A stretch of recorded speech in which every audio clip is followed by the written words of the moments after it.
of Los Angeles City Council's Planning and Land Use Management Committee. My name is Marquise Harris Dawson. I'm the chair of the committee. We're joined by our vice chair, Mr. Bob Blumenfield, and member Mr. Greg Smith.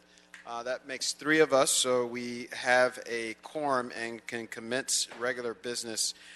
We will begin today, Mr. Mejia. There's been a request to continue items 11, 12, and 13.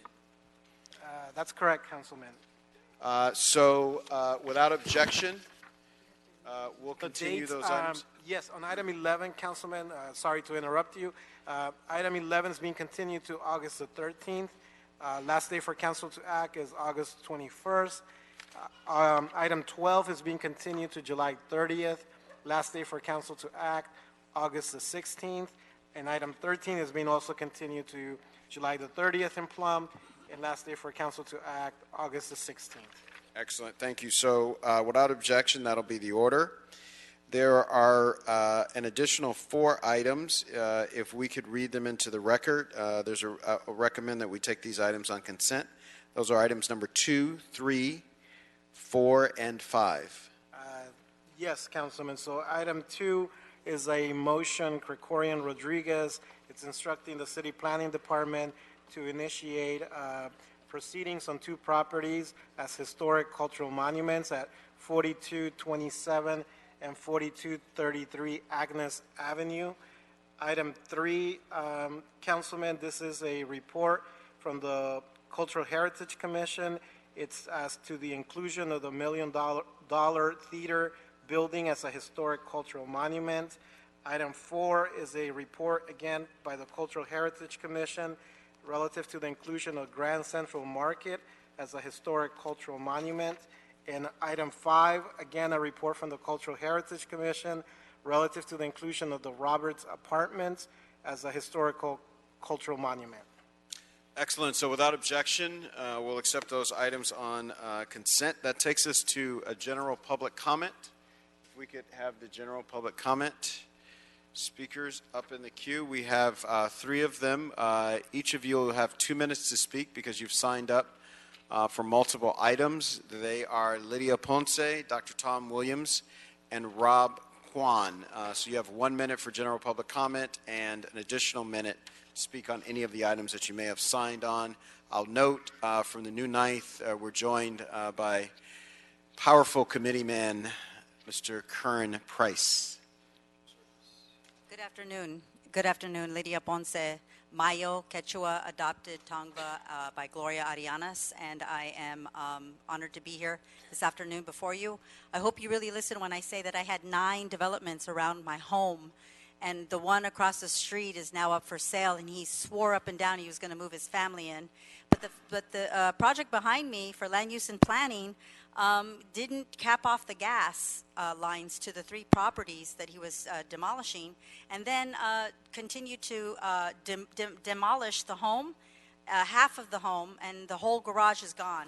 And it's kind of like a relic there. It's pretty cool to see like destruction and some kind of vacancy of integrity because there's asbestos there and there was nothing mitigated. And I live right there, and now the smell of tar is wafting in my home from another block away who failed to notify, like we should shut our windows if we work from home or if you have small children. What are you guys doing? You need community input. You need community oversight.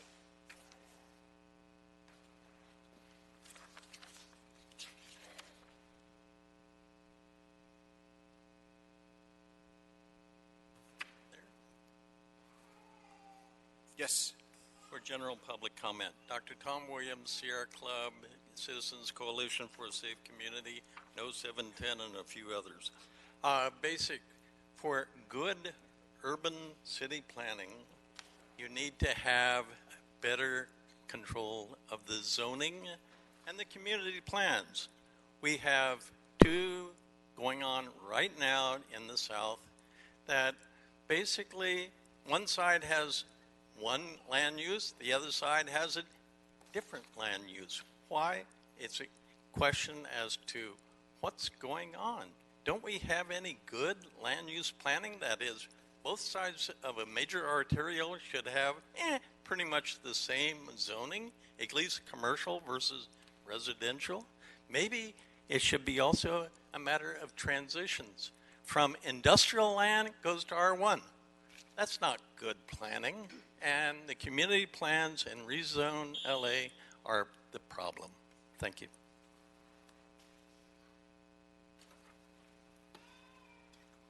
This is just general public comment, right?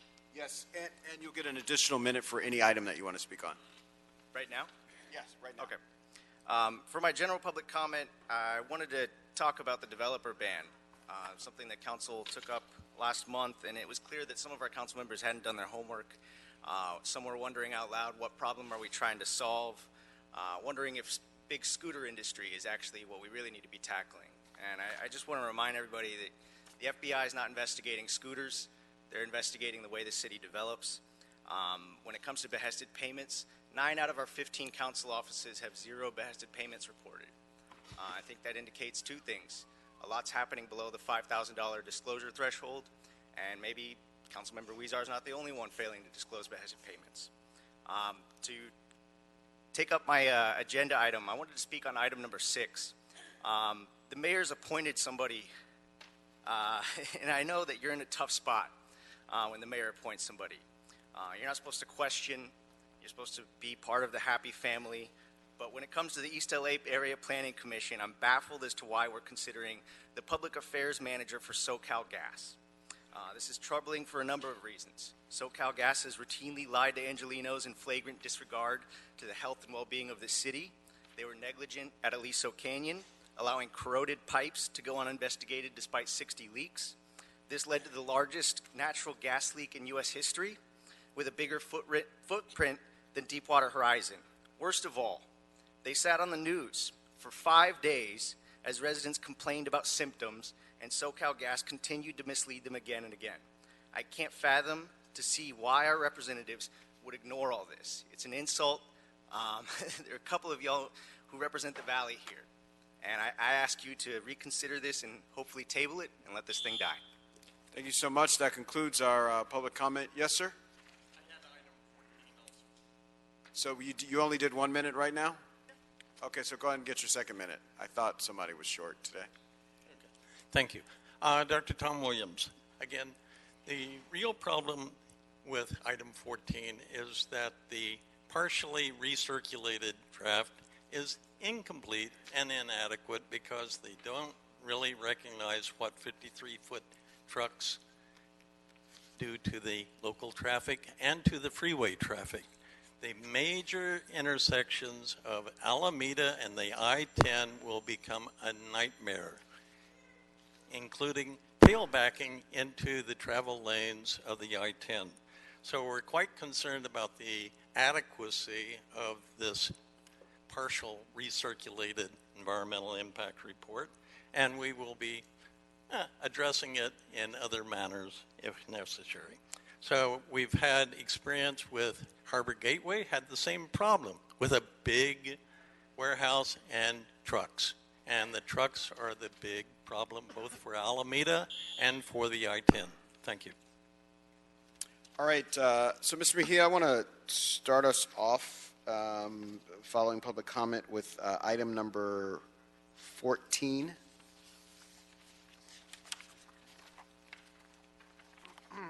Item 14, Councilman, is a report from the Planning Department as well as a decertification and recertification of an EIR for a project located at 4051 South Alameda Street. Thank you so much. We have a number of public comment speakers on this card, and for the record, Mr. Price has left a meeting for this item. We'll hear now from our planning staff.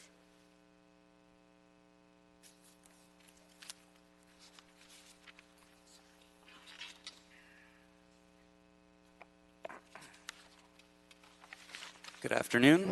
William Lamborn, planning staff. The requested action before the committee today is to decertify and recertify with some additional analysis on the narrow issue of cumulative freeway traffic, the environmental impact report for the 4051 South Alameda Street project to comply with a court order. The project involves the construction of 4 industrial buildings on a 562,314 square foot parcel that is zoned industrial in the southeast Los Angeles Community Plan area. The EIR for this project was originally certified by the City Council in March 2017 in conjunction with the Council's denial of a CEQA appeal on the project.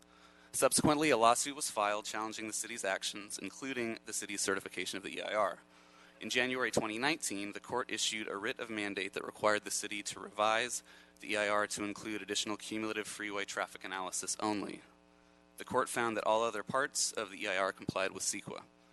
The project itself is unchanged, and the project that is considered in the cumulative freeway analysis is exactly the same project that was analyzed in the original 2017 EIR. All other analysis in the original draft and final EIR prepared for the project, including the analysis of potential impacts related to air quality and local traffic, was determined by the court to be adequate, and there is nothing in the additional cumulative freeway analysis that would require changes to other parts of the EIR. The writ also stated that the project approvals were found to be in compliance with CEQA.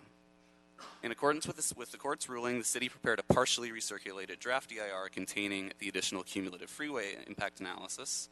Following a 45-day public review period, a partially recirculated final EIR was prepared that responded to all comments received, including late comments. The partially recirculated EIR analyzed potential cumulative freeway impacts projected out to the year 2035 on Interstate 10 at Alameda Street.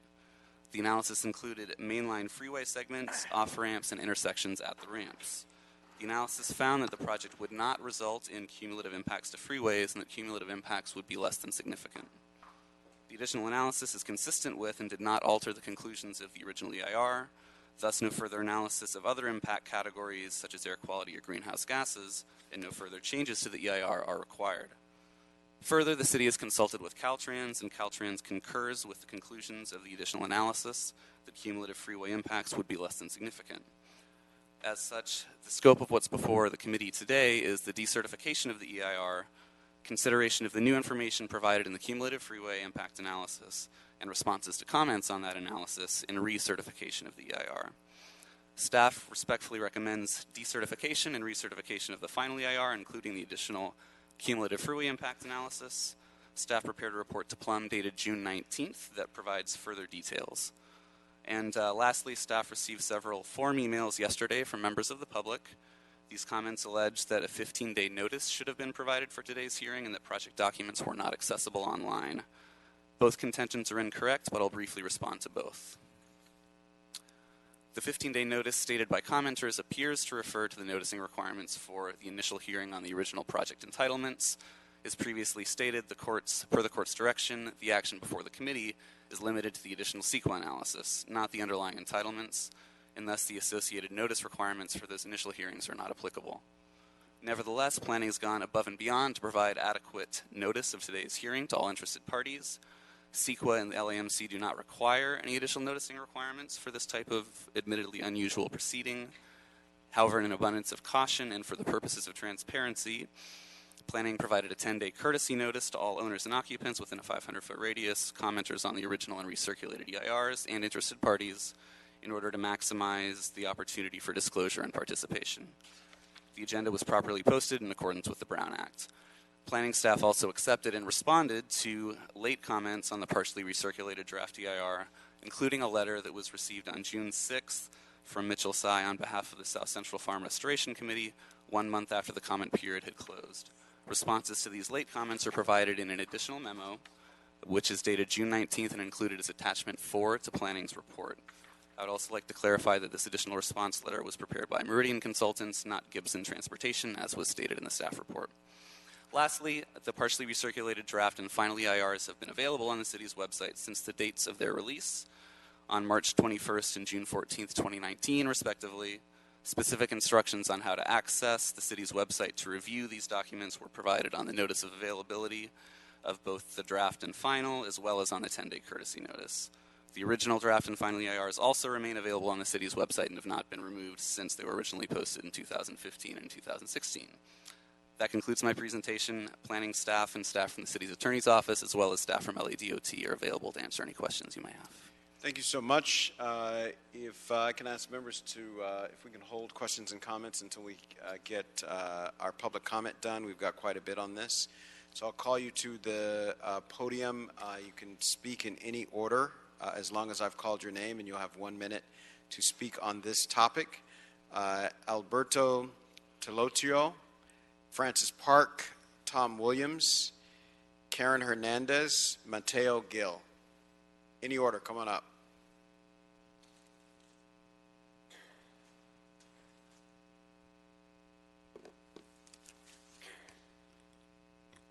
Good evening, Plum Committee. I want to submit some documents for the record. We have collected over Can 500. you tell us your name first? My name is Alberto Clatoa, and we have collected over 5,600 signatures, community members, against this project. We also have the support of the Central and Immediate Neighborhood Council, which have submitted community impact statements, the South Central Neighborhood Council, the Can-Do Neighborhood Council, and the Zapata King Neighborhood Council. It's time that you guys do the right thing. This property has been contested for over 30 decades. Back into the 80s when it was going to be a trash incinerator. This community needs a farm, it needs park equity, it needs food justice, it needs clean air. And we feel that the environmental impact report does not adequately address how it's going to impact the local residents. People from Caltrans and people in the committee need to understand that their immediate residents, schools and churches are going to be impacted by the construction of these 4 warehouses in our neighborhood. And I'm asking you to stand with the community and oppose this project. The community has been crying for justice for a long time already. Thank you. Hi, good afternoon. My name's Karen Hernandez. I'm here as an individual. I am a South LA community organizer, and I am here to oppose this item and talk about the support for the South Central Farm. It is imperative that we have food equity and environmental justice, especially in South LA, as the city continues to advocate for a Green New Deal and prioritize climate change. I think this action to support the South Central Farm is really crucial when you have the community who has raised the funds to purchase that land, and unfortunately the owner didn't support that in the past. So there is a long history, as Alberto mentioned, of the community organizing and needing this resource. And unfortunately there's also the discussion of conflict of interest in District 9 with Pima and the councilman's office. So I just wanted to share my personal opinion. Thank you. Thank you. Hello, my name is Mateo Gil. I'm a community organizer from South Central, and I wanted to stand before you today and oppose this project, this development. Warehouses will lead to PM 2.5 and ultrafine particles, which are pollutants that can actually penetrate through people's brains and give them illnesses and different types of cancers. So I think a South Central Farm is very, very needed for the well-being of the constituents that you serve. Thank you. After Mr. Park, Tom Williams, Michael Chai, Noreen McClendon, Sharif Franklin, Jack Neff. Good afternoon. Chairman Harris Dawson and honorable council members. If I could have 3 minutes, I represent the applicant in this case. This is not an appeal, so you'd be limited to 1 minute. Okay. If you appeal, you'll get 5 minutes when you come back for that. All right. So I want to thank you for this opportunity for consideration of this EIR. The Superior Court judge in this case upheld the city's approval of entitlements and everything about the prior EIR with one exception. The merits of the project, and there are many merits of this project, are not before us today, and different uses for the site are also not germane to the matter at hand. The city was very exhaustive in this update to the EIR. This EIR and this new freeway analysis have been thoroughly vetted. The city has been more than generous and exhaustive in the number of opportunities for public comment and participation, and every comment received has been thoroughly addressed. None of the comments change the analysis or conclusions in the EIR. As I stated before, the applicant has been patiently waiting for 7 years to move this project forward. There is no substantive reason to further delay this amazing project that brings strong jobs, rebuilds the industrial core, incorporates local hire, and brings investment to a badly needed area of South LA. Please take the actions recommended in the staff report. Thank you for your consideration. Thank you. Good afternoon. My My name is Noreen McClendon. I'm the Executive Director of Concerned Citizens of South Central Los Angeles. This parcel was the birthplace of our organization. We defeated the worst waste burning incinerate on that site. We are an environmental organization. We are in support of this project. You cannot have farming in this zoning in this city without a building. So even if they want to farm, it's illegal right now to do it openly in that space. When we had an opportunity to work with the farmers, they didn't want to do it because they didn't want to make political statements. They didn't want to tell the truth about the fact that they had lied on my mother. But I will tell you this, that we need employment in our area. We need economic development. And if the notion that the 10 freeway is going to be a problem, we will never do development in this city ever. Okay, and that's the bottom line. This has been exhausted. This man has spent hundreds of thousands of dollars in legal fees, and all of this for people who don't build anything, don't develop, and don't contribute. Thank you.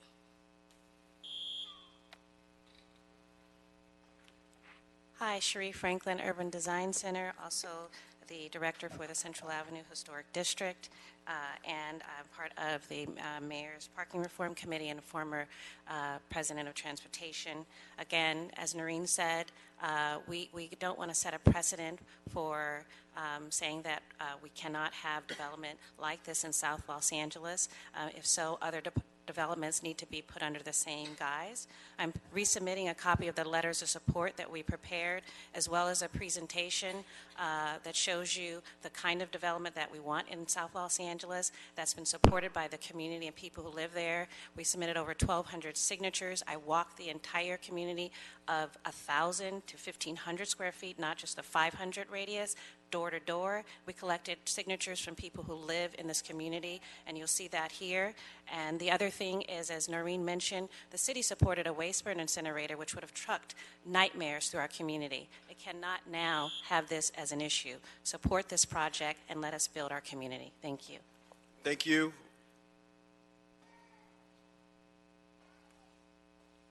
If I called your name, please just be in the queue and ready to go. We don't want to lose time. Come on, we're going to start your time. Good afternoon, Chairperson, chairing honorable commission members. My name is Mitchell Tsai. I'm here on behalf of the South Central Farm Restoration Committee. Tell us your name. Mitchell Tsai, T-S-A-I. Yeah. Thank you. Yeah, attorney here on behalf of the South Central Farm Restoration Committee. The issue that I wanted to raise is that the partially recirculated final environmental impact report made a stunning admission that the original environmental impact report for the project was based upon a local cumulative traffic impact analysis of merely 5 related projects. 4 of those projects are not included in the list of 11 related projects in the original EIR, in this revised EIR. The response to comments admits that, it concedes that, and its only response to that is that legally, since the court only required that the developer perform a cumulative freeway impact analysis, that's not required to do it. Well, regardless of whether or not the legal aspects, which I respectfully disagree with, the city council has the discretion to require a look at the local cumulative traffic impacts analysis now that the partially recirculated final environmental impact report has revealed that the original That's your cumulative traffic time. impact analysis is inadequate. Thank you so much. Thank you. Tom Williams, but I've already... Yes, my bad for calling you another time. Thank you.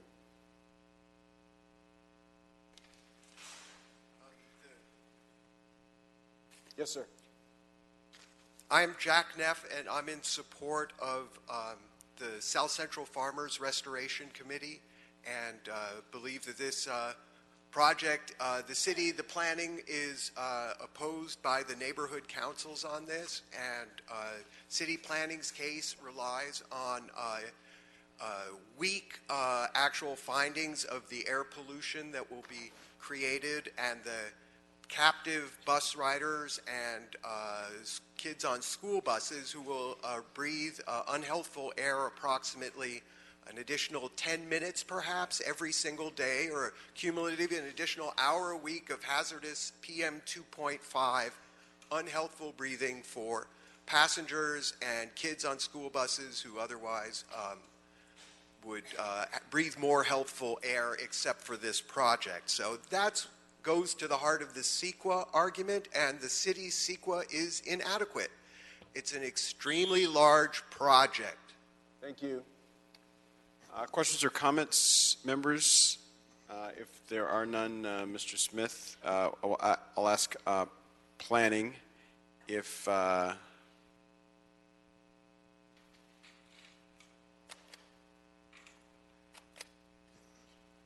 tell me your name. Anthony Jackson. Yeah, I didn't call you. Oh. So, yeah, you don't. You only gave me 1 minute. Lydia Ponce? In the beginning time? You only gave me 1 All right, I'm going to take your word for it. 1 more minute, Ms. Ponce. Thank you.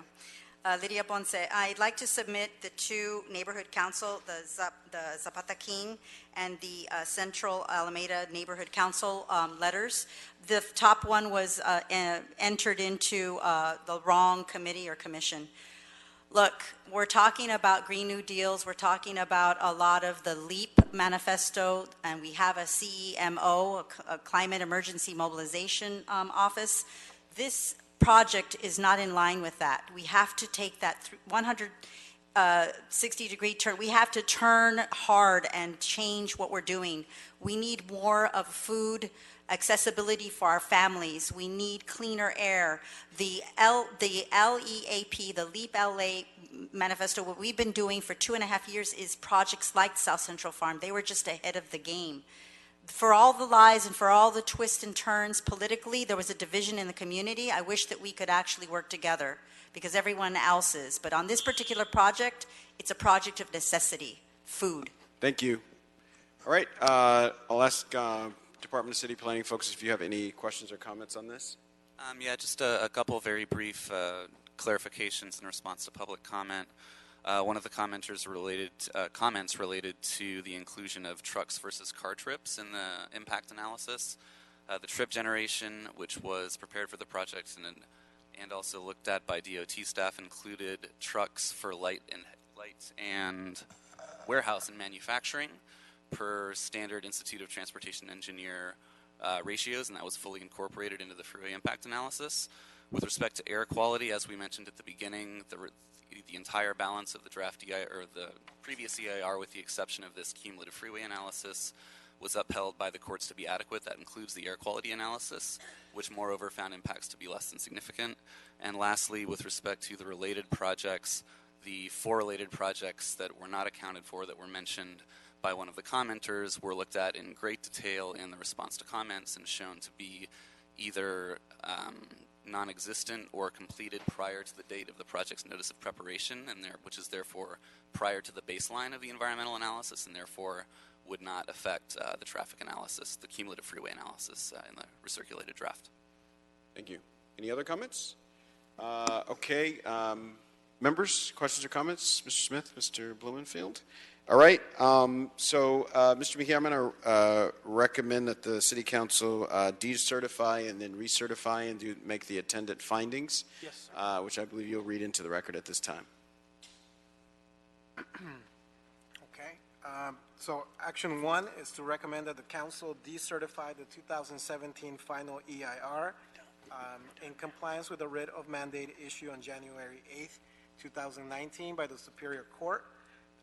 Number 2, recommend that the council consider the 2017 final EIR with the addition of the partially recirculated draft EIR and take the following actions to certify the 2019 final EIR with the added analysis of potential cumulative environmental impacts related to freeways. A, find that the council has reviewed and considered the information contained in the partially recirculated draft EIR, cumulative freeway analysis dated March 21, 2019, and the partially recirculated final EIR prepared for the cumulative freeway analysis, which contains responses to comments dated June 2019, as well as the 2017 final EIR and the whole of the administrative record, collectively referred to as the 2019 final EIR. B, certified that the partially recertified final EIR and the 2019 final EIR have been completed in compliance with CEQA, that the PRF EIR has been completed in compliance with the August 9, 2018 court ruling, as noted in the January 8, 2019 writ of mandate, that the analysis of the PRF EIR confirmed the conclusion in the 2017 final EIR, that there were no significant cumulative impacts to the freeway system, which was presented to the Plum Committee and the full City Council, and that the body consider the information contained in the 2017 final EIR prior to approving the project, and that the PRFEIR was presented to the Plum Committee and will be presented to the full City Council as the legislative decision-making body of the lead agency, that the PRFEIR and the 2019 final EIR reflect the independent judgment and analysis of the lead agency, that the responses to comments on the PRFEIR fully consider and responded to the comments received and include substantial evidence that none of these comments provide substantial evidence that the project result in changed circumstances, significant new information, considerably different mitigation measures, new or more severe significant impacts than were discussed in the final 2017 final EIR, that a feasible project alternative or mitigation measure considerably is different from others previously analyzed that would clearly lessen the significant environmental impacts of the project, but that the project's proponents declined to adopt it, or that the PRFEIR was so fundamentally and basically inadequate in nature and that meaningful public review and comments were precluded. Accordingly, recirculation of the PRFEIR is not required. To recertify the entire 2019 final EIR, which includes addition of the PRFEIR, find that because of the PRFEIR determined that 4051 South Alameda Street's project's environmental impacts related to cumulative freeway systems are less than significant. The 2017 environmental findings were made pursuant to CEQA section 15091, and therefore they need not be amended except for amendments to the findings related to cumulative freeway impacts, and adopt these amendments to the findings reflected in a red line for ease of reference in the amended 2019 CEQA findings. Find that because of the PRFEIR determined that the project's environmental impacts related to cumulative freeways are less than significant, the 2017 Statement of Overriding Considerations and Mitigation Monitoring Program adopted by the Council on March 21, 2017 do not need to be revised and are reinstated and incorporated by reference in the amended 2019 CEQA findings, and also incorporate findings and responses made by the Planning Department today. All right. Without objection, that'll be the order. We've been joined. Without objection, that'll be the order. Thank you so much to the planning staff on that. So let's go now to item number 6. Item 6, Councilman, this is a communication from the mayor relative to the appointment of Denise Campos to the East LA APC. All right, I know Ms. Campos is with us. If you can come to the table and say hi and tell us why you've been so gracious as to volunteer yourself to serve the city in this capacity and what you expect to accomplish. Hi, good afternoon. Denise Campos. I'm a resident of Highland Park and longtime Council District 14 resident. I've just completed nearly 4 years on the El Pueblo Planning Commission, and I've been honored by this appointment by the mayor. I do have a job as a public affairs manager at SoCal Gas, where I do public relations for 13 cities, a job I'm very proud of. So I already have a lot on my plate, but I take this opportunity as an opportunity to serve my community and to give back to the city of Los Angeles, which I love. Excellent. Thank you so much. Questions or comments, members? Been joined by great Senator Gil Cedillo from the 1st Council District Heart of the City of Los Angeles. So seeing no comments, we thank you very kindly, and I'll recommend that we enthusiastically forward this recommendation to the full City Council. It's been seconded by Mr. Blumenfeld. Without objection, that'll be the order. That takes us to item number 7. Thank you so much. Item 7, Councilman, this is a motion by Councilman O'Farrell, Koretz, Ryu. It's instructing Building and Safety along with City Attorney at the CAO to prepare a report relative to monetary penalties that can be imposed on unpermitted remodels, additions, and demolitions of buildings. Yes, so we'll hear from Mr. Bullock from Council District 13. Good afternoon. My name is Craig Bullock, and I'm with Councilmember Mitch O'Farrell's office. Councilmember O'Farrell introduced this motion because all too often unpermitted remodels, additions, and demolitions occur with minimal consequences. This has negative consequences for the community and even presents safety hazard for employees. The impetus of this motion was the unpermitted work that occurred at 1626 Silver Lake Boulevard.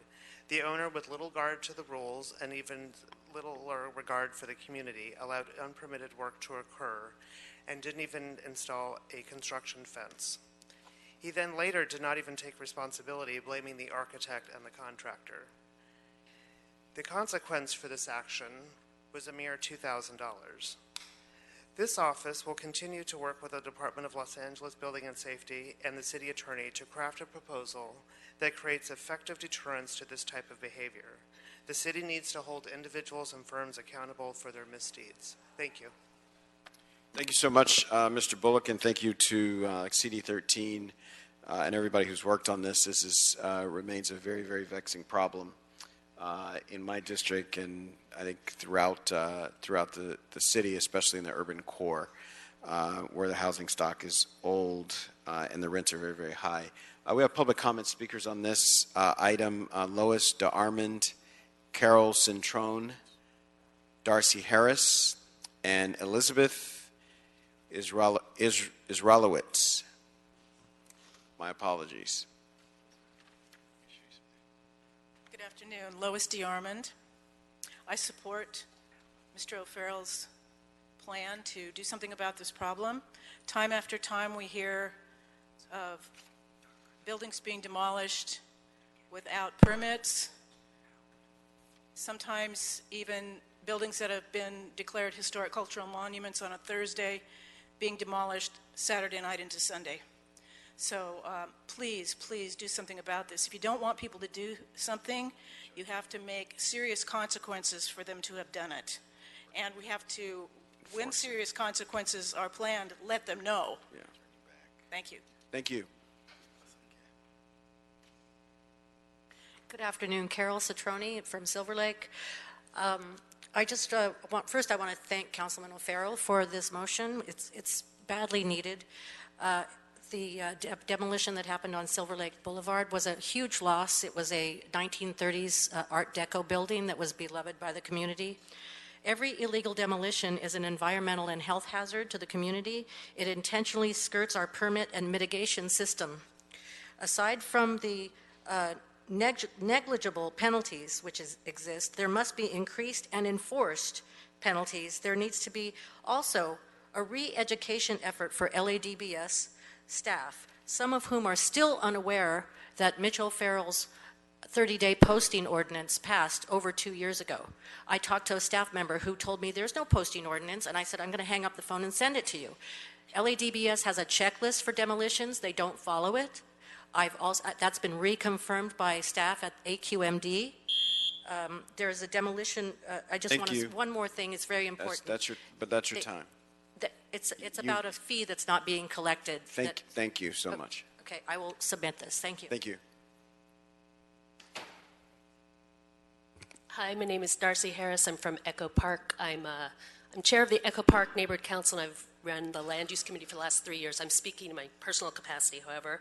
I strongly support this. There's a perception that there's no consequences for developers breaking the rules. I would suggest, as Carol mentioned, that you include in the study the extent to which the DBS staff understands the current rules and if there's a need for re-education. If you could fix the loophole that leaving one wall doesn't count as a demolition, and that's a way to avoid the penalties. And finally, if you would include in the study the feasibility of enforcing the current rule. There is a scorched earth rule on the books now. There was a lawsuit with Jeffrey Palmer a long time ago in a settlement, and that may be a reason that the city's not exploring that, but I would suggest that you look if there's a way to modify that would withstand legal scrutiny, and possibly choose a project as a test case that's not as vast a project where someone isn't going to use scorched earth tactics to litigate you. So, thank you. Stay tuned. We're working on that. Hi, my name is Elizabeth Israelowitz. I'm a constituent in the Koreatown area. And in regards to, I support this. And in regards to what I believe that the report should include, I think it needs to include the number of retroactive demolition permits. When I have in my neighborhood reported illegal demolitions, I've been told by LEDBS that they're going to call them and tell them to get a permit. And once they get a retroactive permit, no fines, no anything is applied. There also needs to be looked at what neighborhoods are most impacted by these illegal demolitions, including the retroactive permits, which are illegal demolitions. And current public and internal tracking system. When I look back at the demolitions that have occurred in my neighborhood, it literally says LEDBS referred to others. There is no tracking system that the public can find, and oftentimes calling LEDBS, they can't find where is actually referred to in regards to illegal demolition. Thank you so much. All right, any discussion on this item, Mr. Blumenfield? I think it's great that we're doing this. It's in some ways it's a no-brainer that we've got to get penalties that will help us get compliance. The hard part has been in the past state law. State law limits us to some extent in what we can do, but I totally support us going back and getting the research tools to find out the best options that we have. Thank you so much. I'm associate myself with the comments of Mr. Blumenfeld. This remains one of our bigger problems, given that we're in a housing crisis. I think it takes about $48 an hour to afford a one-bedroom apartment in the city of Los Angeles, and that creates lots of incentives for people to cheat our housing laws. And so to the extent that we have tougher penalties for those who decide to do that, I think it's a very, very good thing. So it's a recommendation that we move this forward to the full council without objection. And we will go from there to hear from our leader of the Department of City Planning, who's got an exciting report for us. Thank you, Chair. Regarding housing and how we're confronting the housing crisis. Thank you, Chair Harris Dawson, members of the Planning and Land Use Management Committee, Vince Bertoni, Director of Planning. Appreciate the time before you this afternoon. Just every quarter, we do a report in terms of where we are in terms of the housing production for that quarter. So the first quarter of this year, January, February, March, we just produced that. We have a little bit of lag time as we go through and make sure we verify the data and put it into the right kind of format. So we handed that out to you. It is also, it's been up on our website since Friday. So if you go to our department website, it is on the front page where you land. We also put it out on social media yesterday, and we'll do that again today. So it's widely available, as well as hard copies. But just to give you some of the highlights, what's happened the first quarter, as well as we list in the report not just the progress we've made in getting entitling housing for the first quarter, but also in terms of the end of 2018, in terms of the end of the year for 2018. Just a little bit of news in terms of that is that we produced more net new units than we had in nearly 30 years in terms of getting, in terms of permitting those in 2018. And if you look at where we are in the rest of the state, we are producing somewhere along the lines of, I think, 70 to 75% of all of the housing units in LA County in 2018 were permitted here in the city of Los Angeles. We are 40% of the county's population, yet somewhere along the lines of 70 75% of its overall housing production, and we're 85% of the apartments produced countywide. If you look at the state of California, we're 10% of the population of the state of California, but last year we were 20% of the housing units being produced. So LA is leading the county and the state in terms of housing production. And so we're happy about that in terms of trying to bring down the cost of housing for everyday Angelenos. If you look at the first quarter of this year, there's a few things that you'll notice. Again, it was the number of units going through were still high in terms of the number of units that are going through.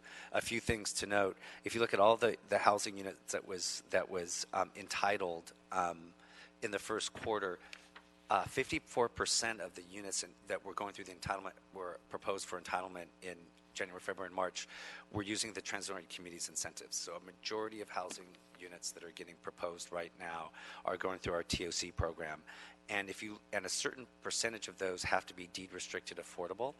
And out of that portion that's deed restricted, the most popular income category is extremely low income, which accounts for 40% of the portion that's deed restricted. And extremely low income is a unit that's affordable for folks who are at 30% of the area mean income. So that percentage relates to the size of a household, but that means if you're a household of one, that your annual income is $20,000 a year. So what we wanted to target with this program were those folks that are most at risk at experiencing homelessness, and that is what the results of the program has been. It's been about 40%. So we're happy with those results, and we have in the progress report in the beginning just an overall showing where we were in terms of the housing. We did kind of take a note at Councilmember Blumenfield's request that when we show the overall progress, we show kind of what the spikes are and what are the causes of some of the big areas. So we've indicated the first phase of the linkage fee, the second phase of the linkage fee with that in, and then the third phase is this month, so you'll be seeing that later. In terms of distribution of TOC, we still see them still largely concentrated towards the center of the city, Koreatown, Westlake, Hollywood seems to be an area of high activity, as well as West LA, and after that, West LA and South Los Angeles. Corresponding with the increase in popularity in transit-oriented communities, we've seen a decrease in popularity of the density bonus program, as well as units being proposed through a general plan amendment or zone change. But our overall, even though we've seen a decrease in density bonus and a decrease in general plan and zone change, we're seeing an increase in housing production because the other portion is the TOC incentives is more than making up for that. Accessory dwelling units is still going strong. We saw this last quarter strong growth in those, so we had in accessory dwelling units, and the distribution is relatively the same that we've seen in the past. The Valley seems to be a pretty heavy concentration of accessory dwelling units in different parts of it. And then we also do a progress report on unpermitted dwelling units. That's it. I just wanted to present the report, and I also have my staff available from our performance management unit, which produces this to answer any questions if you have any. All right. Questions, comments, members? All right. Excellent report. We look for continued good news with regard to our production of housing, but we appreciate the succinct and well-articulated report. So we'll move to accept the director's report and move to items 8 and 9, which we'll consider together. Yes. So items 8 and 9 are interrelated, Councilman. It's a report from the Planning Commission as well as an appeal filed by supporters of Alliance for Environmental Responsibility. Item 8 relates to an appeal of the vesting tract map for the 252 apartment units and 33 commercial condominium units with 46 very low-income units. And item 9 relates to the appeal, same appellant, as relates to 3 land use entitlements, the density bonus, the conditional use, and the site plan review. A report from Department of City Planning. Yes. Good afternoon, Plum Committee. Iris Swan with City Planning. Items 8 and 9 pertain to the same project for the development of a 7-story mixed-use building with 252 residential units and 32,100 square feet of commercial space, located over 2 levels of subterranean parking garage. On March 14, 2019, the City Planning Commission considered the proposed project in conjunction with the appeal of the related vesting tentative tract map to permit the merger and re-subdivision of 10 existing lots into one master lot and 2 airspace lots. At this meeting, the City Planning Commission denied the appeal of the tract map, approved the CPC case, and adopted the MND for the tract map, and found that no subsequent EIR, negative declaration, or addendum is required for the CPC case. On April 12, 2019, a second level of appeal for the tract map was filed. On April 17th, another was filed for the CPC case, with both appeals filed by the same appellant. The appeal points are largely the same for the first level appeal of the tract map, and detailed staff responses to the appeals are included in the appeal report dated March 14th, which have been transferred to the council file for your consideration. In response to the appeal, staff would like to clarify that the MND was prepared in accordance with the state CEQA statute and guidelines. The MND adequately provides analysis for each category in Appendix G environmental checklist. On March 4th, 2019, a comment letter was received by the appellant's representative, citing issues related to health risk assessment, greenhouse gas emissions, and indoor air quality. In reference to the health risks from diesel particulate matter, the mixed-use development does not consist of a land use type that would emit substantial diesel particulate matter, and no cancer risk assessment is required under SCAQMD guidelines. Pertaining to greenhouse gas impacts, as SCAQMD has yet to adopt a numerical significance threshold for the mixed-use development, the project was evaluated based on the consistency with statewide, regional, and local plans adopted for the purpose of reducing or mitigating emissions. The project is a mixed-use infill development in a transit-supported urban environment and would not conflict with applicable policies and plans adopted for reducing greenhouse gas emissions. Lastly, the appellant claims that the construction of the project would create significant indoor air quality risks due to formaldehyde in building materials. The project would be constructed to comply with current CalGreen standards, and there is no evidence that the new construction would use materials that are not compliant with state standards. As such, the new materials used would not be expected to generate substantial pollutant concentrations, particularly as compared to older structures built prior to the adoption of the new standards set by the California Air Resources Board. On June 20th, 2019, the applicant also submitted written responses to this comment letter, which have been transferred to the council file for your consideration. Based on all of these information, staff recommends that the Plum Committee deny the appeals and sustain the original determination by the City Planning Commission. That concludes my presentation, and I'm available for any questions that you may have. Thank you. So now we'll hear for 5 minutes or less from our appellant rep.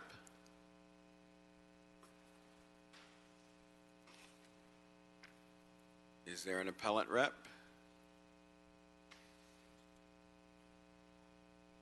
All right. Applicant rep? For Mr. Pack, it's 4 minutes and 59 seconds only. I won't need all of that time. But good afternoon, Chair Harris Dawson and honorable committee members. My name is Christopher Pack, the architect on this development. Seeing that there's no appellant, I'm here to answer any questions you may have, but also want to thank the planning staff for their wonderful guidance through this process to deliver a great project for the city of Los Angeles. Also want to recognize those who are here to support the project from the community, so if they could all stand, I would appreciate it. So as you can see, it's a well-developed project. Excellent. Thank you very much. Excellent. All right. So let me try this trick, see if this works. Is there anybody who signed up for public comment for 8 or 9 that is against the proposal? If you could come up, tell us your name.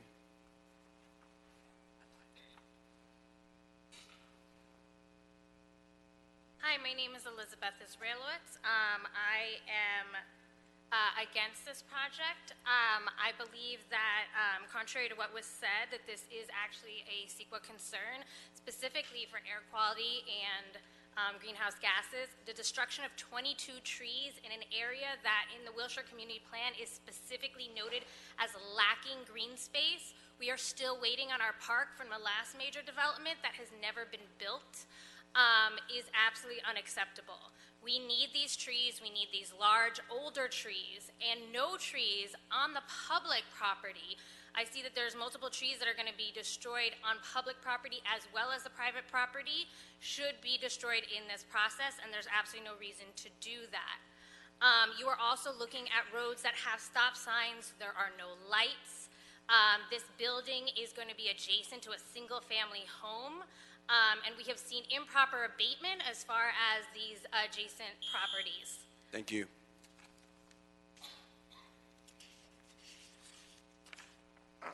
Hi, Lois DeArmond again.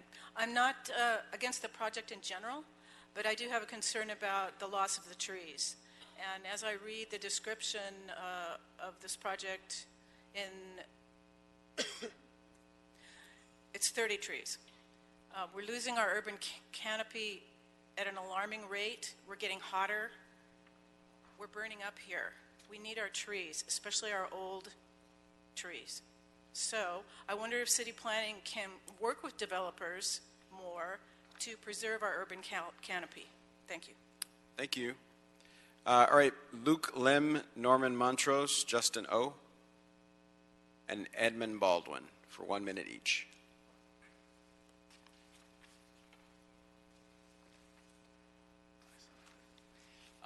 Honorable committee members, my name is Justin O. I'm strongly support for this project. Number one reason is affordability by local residentials. I know before this project, and only 7 low-income housing members live in this project site. However, after this project is done, and it will be provide 46 low-income units to all the local residents, which is actually more than 6 times low-income housing can find a place they can live in this project. And number 2, this is not only just one ethnic group, but also diversified ethnic groups will be resident in this place too. Number 3, this definitely will make LA a better place to live, because very shady and dark place will become brighter and that's your greater time, place. sir. Thank you. Good afternoon. My name is Norman Montrose, and actually I live in the 12th district, and I see Councilman Smith over there. I finally got to see and meet. And you ask, why am I here? Well, I still have my legal license. Most of my career was spent right across the street as a trial attorney in the district attorney's office. During the course of my career, I became the go-to person for Koreatown and later the official spokesman. This carried over after my retirement because my wife is a Korean American. And I'm here to say that Lana Choi, based upon all of my training and experience, her basis for her truth, honesty, and veracity is truly outstanding. Whatever the Planning Commission and or the council requires, she will absolutely do it without hesitation, equivocation, or reservation whatsoever. So that's why I'm here, and thank you very much. Thank you.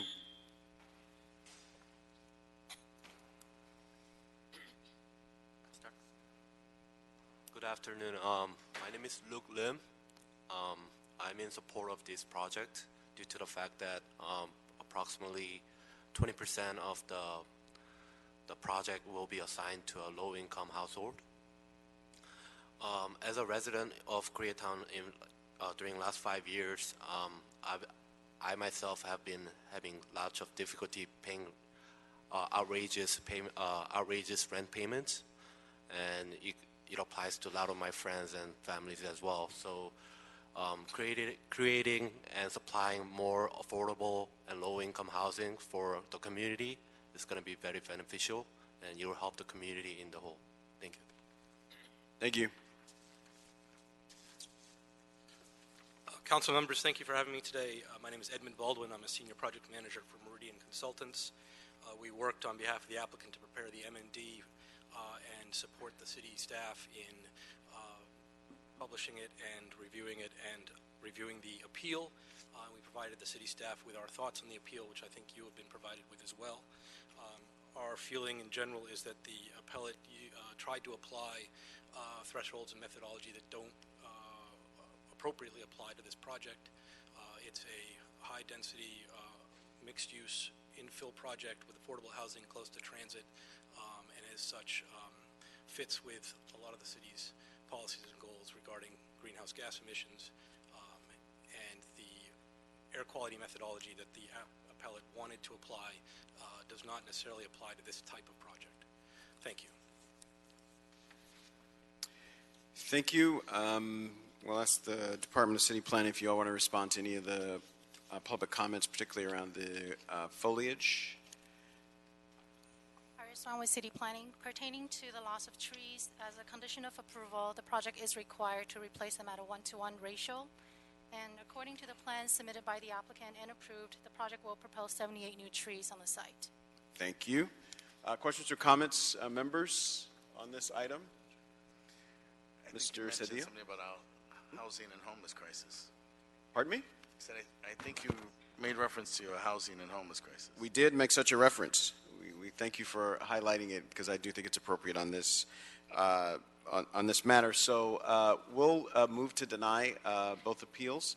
And I know there's specific instructions and findings that you'll read into the record, Mr. Mejia. Sure. So for item 8, Councilman will deny the appeal, thereby sustain the Planning Commission determination to approve the MND and the vesting track map for the project at 3170 West Olympic Boulevard, and also approve the Planning Commission report, the erratum, the mitigation measures, the mitigation monitoring program, and related CEQA findings.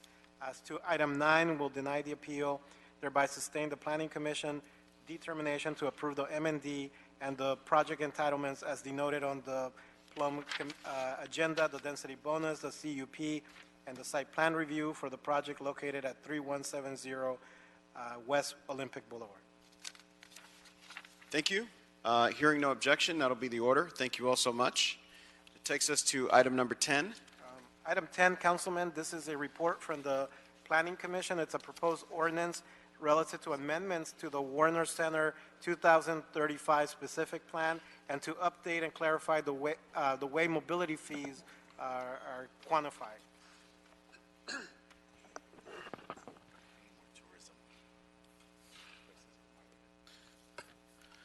Good afternoon, council members. My name is Jonathan Hershey. I'm with the Department of City Planning.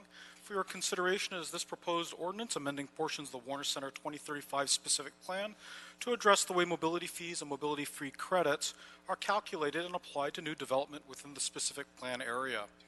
Collected mobility fees are for the purpose of generating funding to accomplish a number of improvements to the local transportation network. These improvements were identified as necessary to minimize impacts disclosed in the environmental impact report accompanying the specific plan and are listed in Appendix D of the specific plan. Based upon characteristics of existing development on the property and those of the proposed development, a mobility fee is calculated and assessed.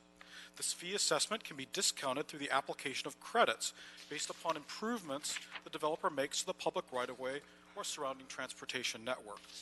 When the Warner Center 2035 specific plan was adopted, decisions were made at that time to incentivize the development of larger projects within the plan area, using a sliding scale of fees based upon floor area ratio, or FAR, with a lesser incentive based upon the replacement of underperforming uses with more desirable uses. As part of the proposed amendments, this emphasis on larger development is simplified by replacing the sliding scale with a single per square foot fee based upon the proposed use or uses. The proposed fee amounts and calculation methodology are based upon a fee study dated February 26, 2018, and prepared by Iteris, a consultant under the direction of the Department of Transportation. This re-emphasis on use is in line with the original fee study that was prepared for the Warner Center 2035 plan. A number of other minor edits were made to the specific plan regarding mobility fees and the methodology in that calculation, which seeks to further clarify and provide instruction on how the methodology is to be carried out and how these are supposed to be implemented, that makes this process much more clear for both development and the community. With that, we ask that you support this ordinance, and I'm available for any further questions. Thank you so much. I got one public comment speaker, Mr. Blumenfield, and then we'll come to you. James Armistead.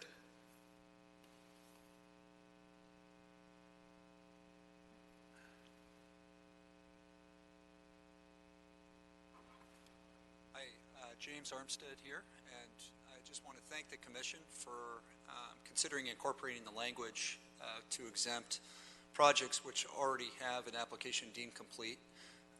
We have two projects in the specific plan, along with $300 million of investment, and the financing is in place, and we are we get concerned if there's a material change in the budget that it puts the projects in jeopardy. So just wanted to thank the Commission. Thank you so much, Mr. Blumenfield. Great, thank you. It's been a long time coming for this. It's a big deal for the Warner Center. I wanted but before I get into the actual, and I do have an amendment that I'm going to put forward on this as well, but I wanted to clarify something having to do with the council file and the 5-year report. It's come to my attention there have been some administrative issues related to the council file and this item. The report relates to the 5-year. The reports related to the 5-year report of the Warner Center 2035 plan were inadvertently posted to this council file. That item is not before us, nor was it intended to be. Today we're just looking at addressing the mobility fee, which is what you talked about. But I wanted to put that out there because people are concerned when they saw these things connected. So I'll be working with our committee chair to agendize the 5-year report discussion for later this summer after the recess. That's not what we're dealing with. Putting that out there, and I know you guys know that, but that's out there. I am going to ask for some amended language. I'm going to move that we amend the language in the proposed amendment to say the following, that the section 7322 of the proposed ordinance be amended to read that in lieu credit for mitigation measures, in lieu mobility fee credits shall be given on a $1 to $1 basis for those mobility mitigation measures implemented by a project for up to 82% of the total mobility fee obligation of the project. DOT shall, and that's a critical change, give mobility fee credits until the collected mobility fee for an individual mobility fee subcategory has been exhausted. DOT shall determine the amount of in lieu credit applicable to the project. So it's changing the may to shall and adding that condition. So it's taken a while to get here. I want to thank the planning and the DOT staff for helping get this needed amendment over the finish line. And the planning staff has been very helpful in getting this item to the committee and moving to final adoption. Getting this addressed has been a priority for me since the moment it was raised. Working with the departments and the development community to address the technical issues has been critical to the success. However, we also need to ensure that the community in the Warner Center, Canoga Park, and Woodland Hills have certainty that the necessary funds are being collected to improve the infrastructure in the area. That's the whole point of these fees. And these communities accepted a fair amount of growth to their community above and beyond what many others have been willing to do. Nearly 20,000 new housing units over 20 years in this small area. But it's important that we make sure that the fees are adequate to meet the commitment that we've made to improve transportation in the area through the fees collected and the ability to leverage those fees for further dollars. Though this amendment changes how the fees are calculated and allow for clear and concise calculations and more certainty for all involved in both what is being charged and what is being collected, nothing comes without compromise, and this is no different. So I want to thank the Warner Center Association, their executive director, Brad Rosenheim, who's hiding in the back of the room over there in the last possible row he can be in, but I still see you, Brad, for raising the issues that led to this correction. So thank you for that and for bringing your institutional knowledge to the table to help us get there. And I know you're going to lament some of the compromises here. It's not exactly what you wanted to see. It's a fair and balanced way to allow for further development in the West Valley's downtown and to ensure that we meet our commitment to the community in improving its transportation. And you know I'm committed to working with you to make this sure that we move this forward in a positive way in the future. So that's it for my comments. Just a couple quick questions. How many mitigation measures have been assigned to the individual projects so far? Craig Weber, planning staff. I don't have a exhaustive report on the extent of mitigations that have been applied. I do understand in particular that the Village Topanga project has built and carried out the streetscape design for Victory Boulevard between Canoga and Owensmouth. So that's the most sort of comprehensive streetscape component that we've seen to date. I'm unaware or unable to report on the various other mitigation measures and how they have been effectuated so far. Great. Well, I look forward to getting that list and working with you. And this last one is more of a rhetorical question, but I'll get the answer for you, which is the corrections that we're doing now, are they going to allow for more predictable calculations and estimates for the overall fees collected? Councilman Jonathan Hershey, Department of City Planning. Yes, one of the primary purposes of this ordinance was to create a much more simplified process for calculating both the mobility fees and the credits that could be applied to a project. Great. And so with that, I'm going to ask that we approve this with the amended language that I read earlier. All right. So the directive, Councilman, to request the city attorney to prepare the ordinance and to also include the language read into the record by Councilman Blumenfield as to how the in lieu credit for mitigation measures are calculated. And he has distributed the language to the clerk and to CLA and the city attorney. And planning is going to also include some instruction. Please forgive the interruption. Craig Weber, planning staff. I've been asked by the city attorney to make sure that we are affirming that the City Planning Commission, when it acted, made a finding that this subject amendment was consistent with the EIR, the CEQA action that was previously prepared for the specific plan. So you would be affirming. The committee is making such an affirmation. Thank you. All right. So it's been moved as amended by Mr. Blumenfeld, seconded by Harris Dawson. It's before us now. Hearing no objection, that'll be the order. Mr. Mejia, can you confirm that concludes our business for today? That concludes our business for today, Councilman. Excellent. Thank you so much. We're adjourned.